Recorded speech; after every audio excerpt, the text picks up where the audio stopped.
If you stay in your comfort zone,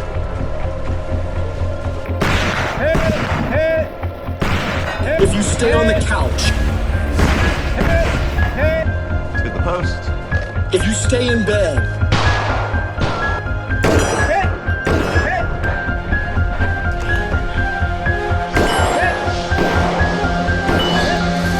if you only do what is easy, your life will be hard.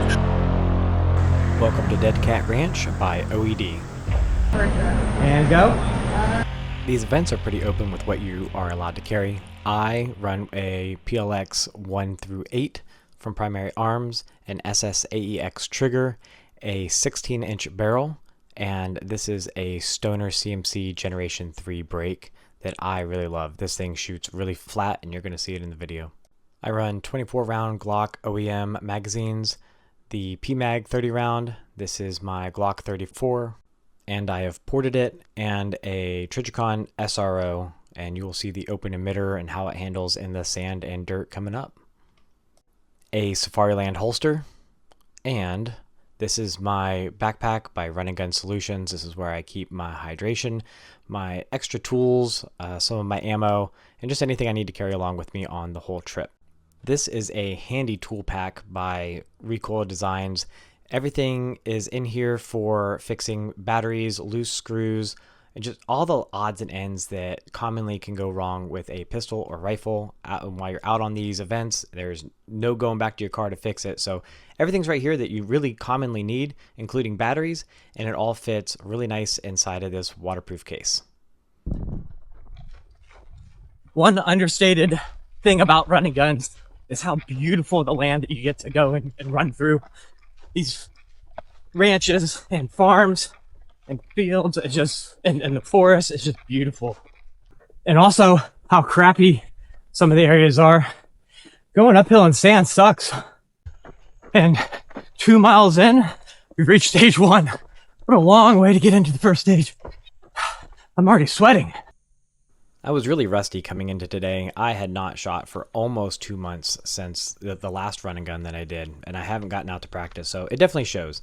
One of the things I really love carrying with me is a bipod. Over and over again, I find that it is absolutely worth it, and I'm at the stage where I am just going to commonly recommend having that bipod on there. It doesn't add a whole lot of weight, it adds a lot of stability, and you can jam it into window openings, you can pop it down onto an open field, or on top of a box, whatever you're shooting from.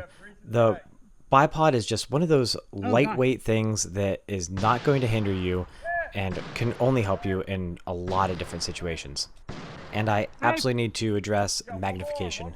The common thing I see from a lot of newer people is not having magnification. And that's not because necessarily the targets are all that far out, though you do need to be ready for some 600-yard shots. It's more so because some of these targets are really tiny, or they're obscured, or they're in the shadows. And having that extra magnification to be able to identify the target, even if it's been shot up all day and now looks brown, and it was nice and white for the guy, 10 people ahead of you, but for you, now it's obscured. You've got to be able to have that magnification to really pick those targets out.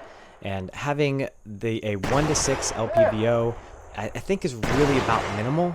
You can get away with a prism scope at a 3 or 4x, and you might be struggling on some stages, but you can get by. A 1 to 6 scope is really the way I would go. A 1 to 8 is probably even better. And my dream scope at this point is the Primary Arms 1.5 to 12x scope. I think that would be my next purchase. It is ideal for these type of scenarios where rifle targets are often not any closer than roughly 50 yards and can span out to about 600 yards.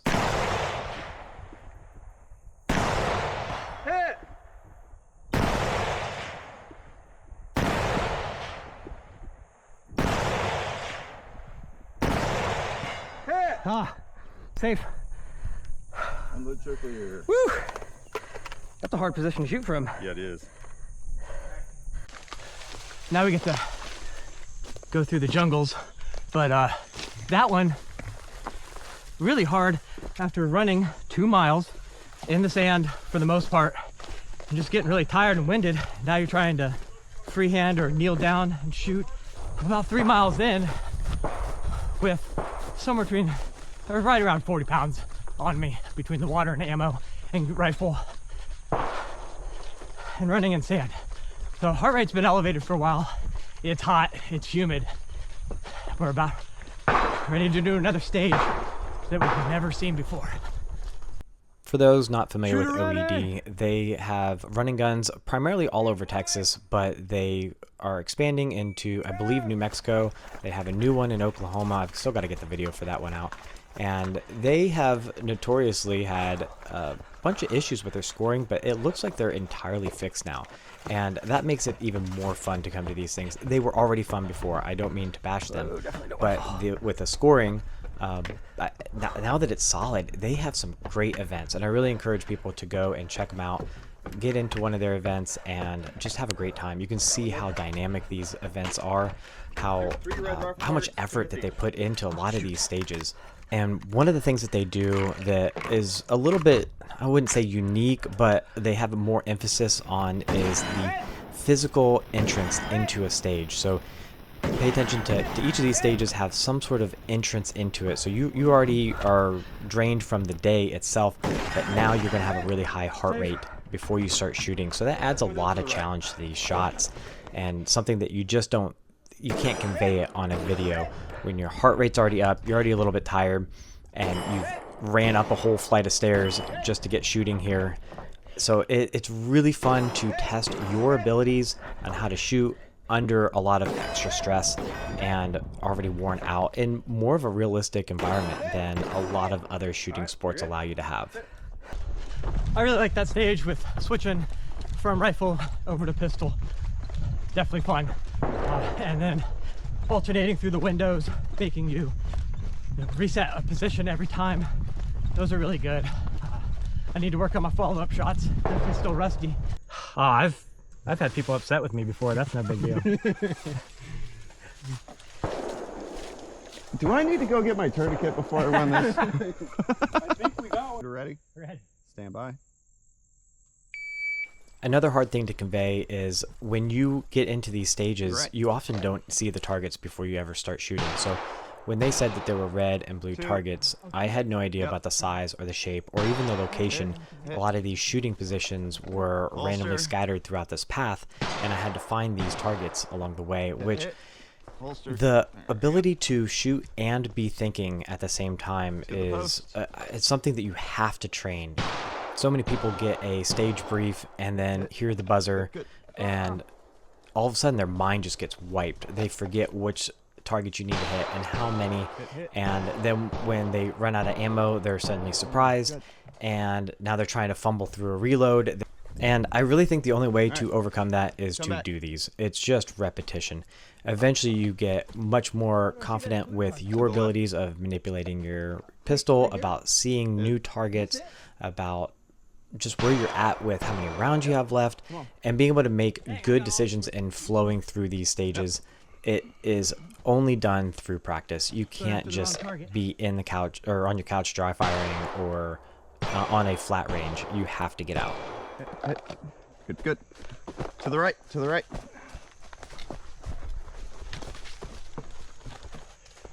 Come back. Good.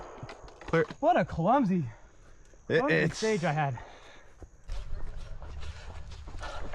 The Aero said that's about how everyone looks, and that's kind of the exaggerated feel of the difference between USPSA and this.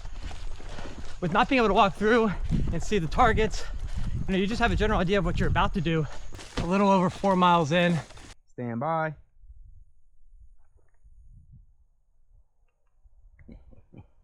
I'm standing by. Stand by.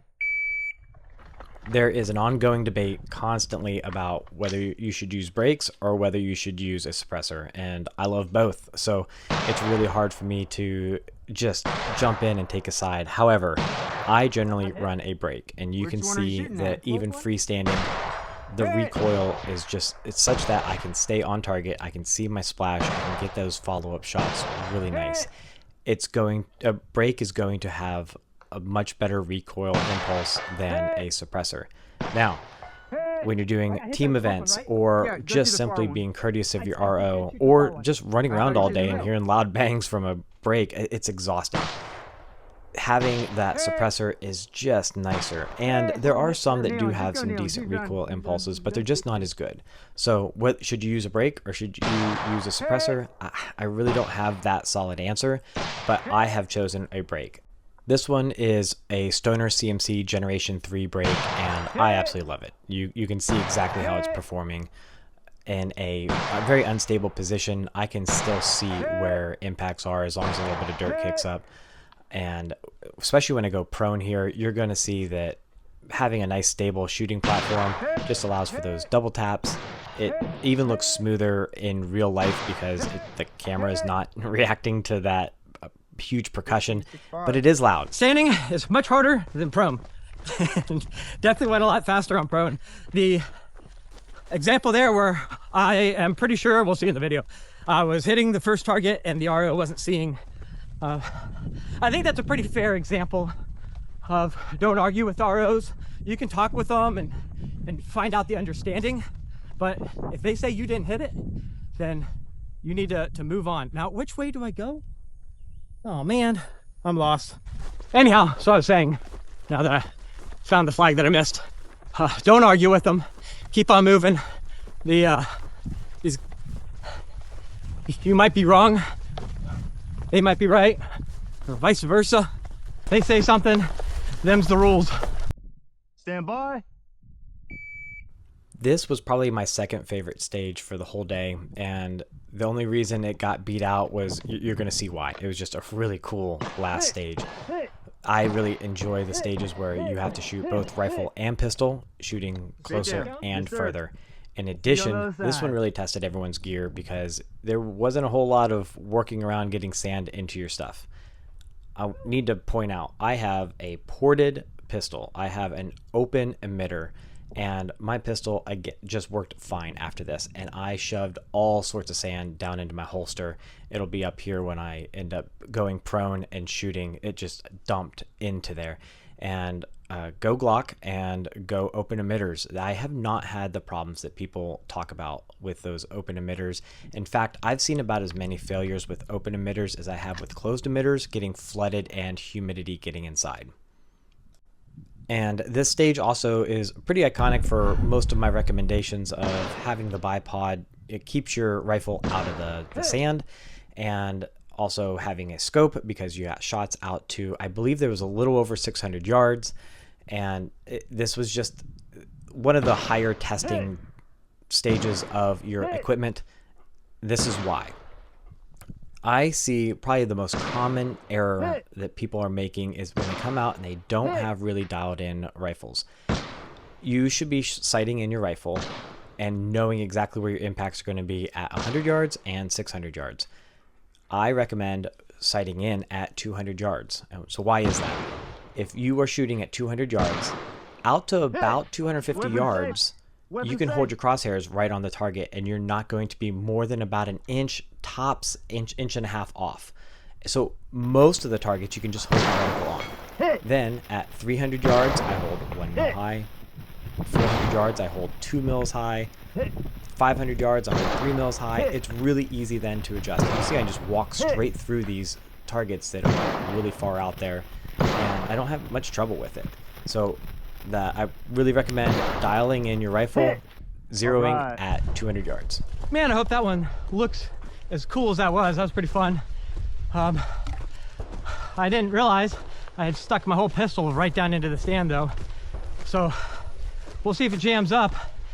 I have an open emitter and a Glock, and we'll see what sand does to it.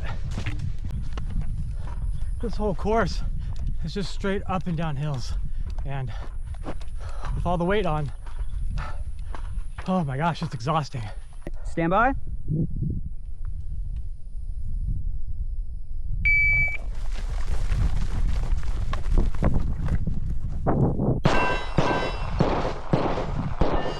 Yep. Hit. Holster. Good. Go Glock. Is this it right here? Yep, position 2. 3 more.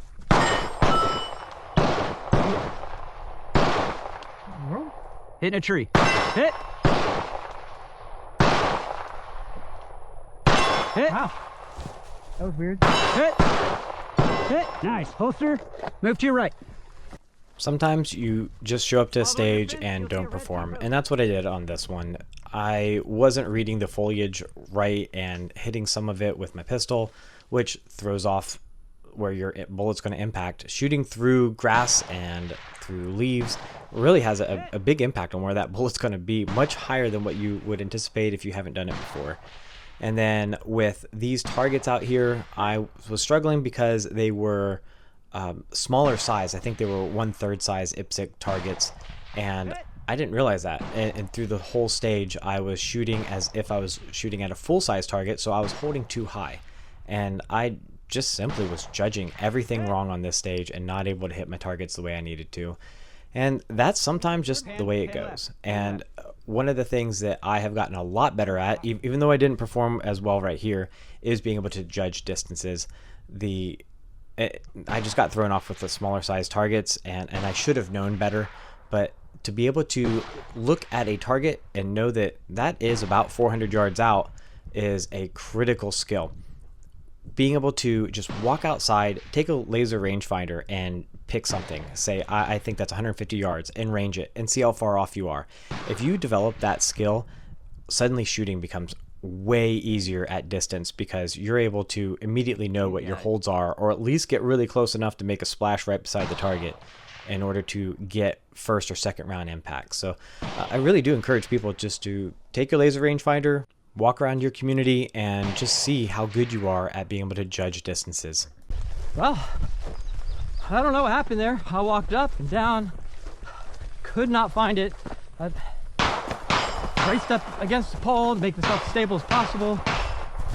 And if anyone has any advice for me to help, find where I messed up or do that one better, I'm all ears. I had sand that got all the way down to my holster on the previous stage. I have an open emitter and just a Glock 34 with ports, and nothing jammed up. I can see the targets just fine, shoot just fine. The whole open and closed emitter debate, I don't understand it. Open emitters are just fine. About 6 miles in and closing in on the last stage. Shooter, stand by.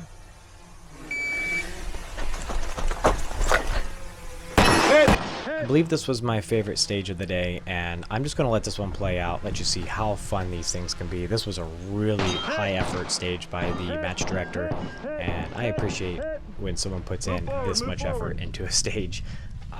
This was absolutely great. Also, keep in mind this mud is very, you can see the red is so much clay, and it sucked onto your feet, and it was slippery at the same time. It was really hard to move through.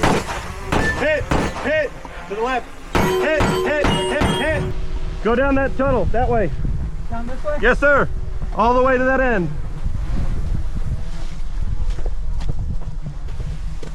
All the way to the end. Right there. 2 targets. Hit.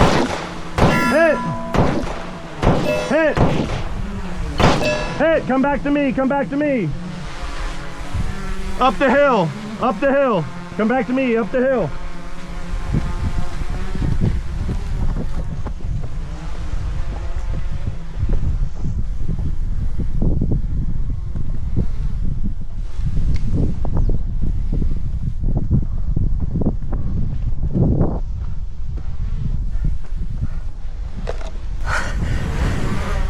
Hit! Oh man, we're going down. Hit!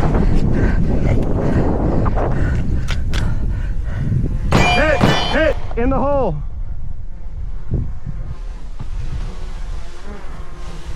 Come around to the right.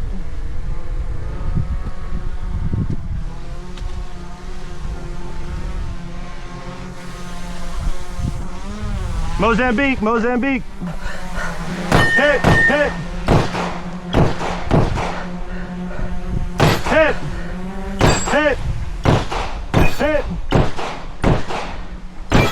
Time 1:25.66.